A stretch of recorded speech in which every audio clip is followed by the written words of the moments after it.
Good day everyone, I am Vanessa G. Lopez, BSA4, major in ABM, and this is for midterm requirements in Agri 104, Section B1, Agricultural Policy and Development.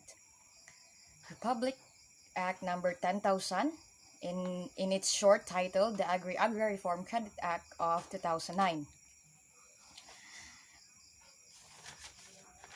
And government involves Bangko Sentral ng Pilipinas, Department of Agriculture, Department of Agrarian Reform, and it was during administration of President Gloria Macapagal Arroyo. Its IRR was approved by BSP Governor Amando M. Tetanco Jr., Department of Agriculture Secretary Proceso G. Alcala, Department of Agrarian Reform, Secretary Virgilio de los Reyes, and it was passed into law during the administration of President Gloria Macapagal Arroyo. Access to credit is important in the development of agricultural sector. Rural credit is an essential agricultural service, hence agricultural credit needs to be available and accessible for the improvement of rural economy.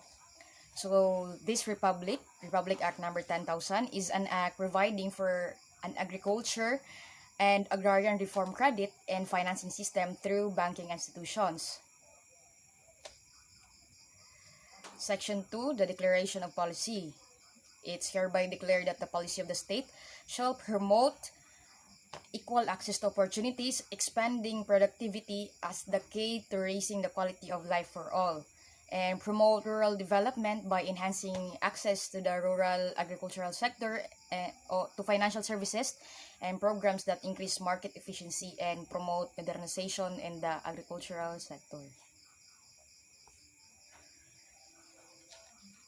And the act consists of loans to support activities and purposes pertaining to agriculture as stipulated under AFMA, the Agriculture and Fisheries Modernization Act of 1997, and Agrarian Reform Code of the Philippines. Then the Philippines has adopted several policy measures to enhance smallhold farmers' access to credit. And these credit policies include, among others, the issuance and enactment of National Strategy for Microfinance in 1997, Social Reform and Poverty Alleviation Act of 1997, Agriculture and Fisheries Modernization Act, AFMA, of 1997, the Executive Order 138, which directed the government agencies to implement credit programs to adopt NCC credit policy guidelines, and General Banking Act of 2000. Section 6, the credit quota.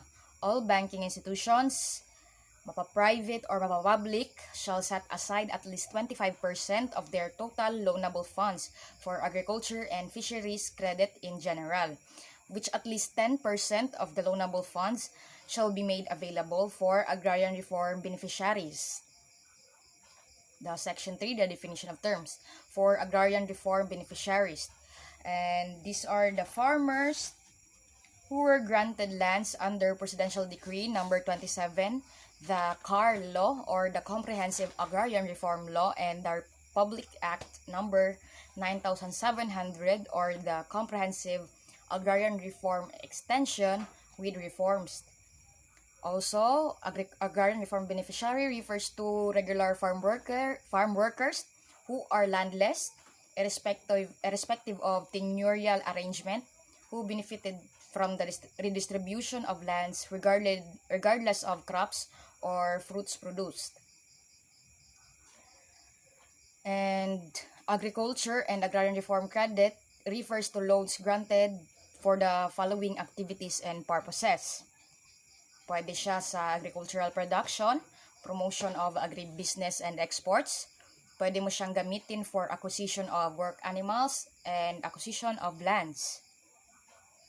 Also, pwede din siya sa for construction, acquisition and repair for facilities for production, processing, storage para sa mga post-harvest, tulad ng post-harvest na facilities, and marketing and such other facilities in support of agriculture and fisheries. efficient and effective merchandising of agricultural and fishery commodities stored and or processed by the facilities in domestic and foreign commerce. And last, it as stipulated or other activities identified in section 23 of AFMA. So modes of compliance. Banking institutions may be allowed to invest in bonds issued by the DBP and the LBP, Land Bank of the Philippines, and or open special deposit accounts, SDAs, with accredited rural financial institutions defined by the implementing rules and regulations.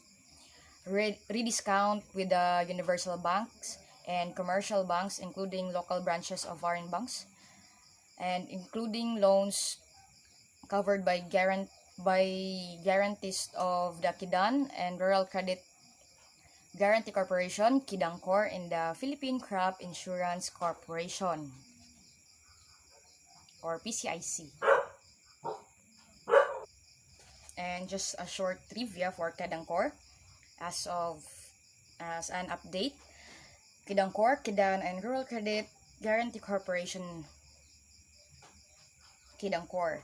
And KIDANCOR is a government-owned and controlled corporation, GOCC, that provides loans to agricultural workers or organizations for agricultural programs to boost growth in the countryside. The Governance Commission for GOCC, government-owned and controlled corporation, recommended the abolition of KIDANCOR for not producing the desired outcomes and for no longer achieving its objectives and purpose. Also describes KIDANCOR as not a cost efficient. And Duterte abolishes scam-fainted KIDANCOR. It is from Rappler.com, June 29, 2017. And PCIC, also known as Philippine Crop Insurance Corporation, is an attached agency of DA.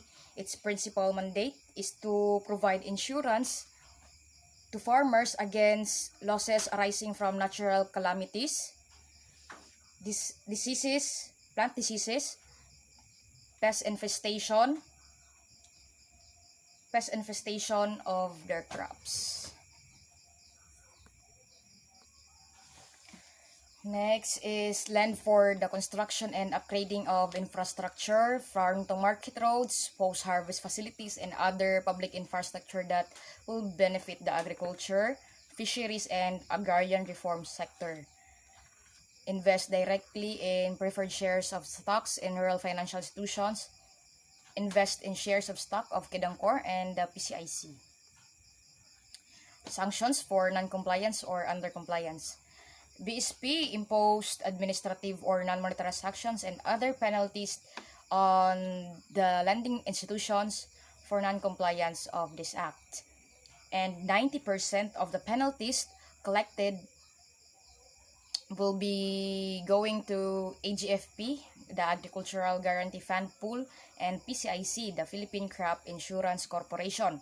And the remaining 10% shall be given to the BSP to cover its administrative expenses. So these are the repealed laws when the RA number 10,000 was created. First is the Presidential Decree 717, providing an agrarian reform credit and financing system for agrarian reform beneficiaries through banking institutions, that was approved on May 29, 1975. Second paragraph under Section 8 of RA 7900, known as High Value Crops Development Act of 1995, and was approved on February 23, 1995. And lastly is for Section 9 of Republic Act number 7721, known as Liberalizing the Entry and Scope of Operation of Foreign Banks in the Philippines, that was approved on 18th of May 1994. Conclusion. Agricultural Credit Policy Council, ACPC, is under the Department of Agriculture. ACPC is mandated to oversee the implementation of agricultural credit and guarantee programs to ensure that credit is truly made available and accessible to small farmers and fisherfolk. The Agri-Agra Reform Credit Act of 2009 or RA 10,000 provided increased access to financial support in the countryside through credit. So that would be all. That's my last slide and end of my presentation. So let me read this quote. In winter's chill or summer's heat, a farmer works so the world can eat. Thank you, farmers. Very true. And that would be all. Thank you for watching and listening.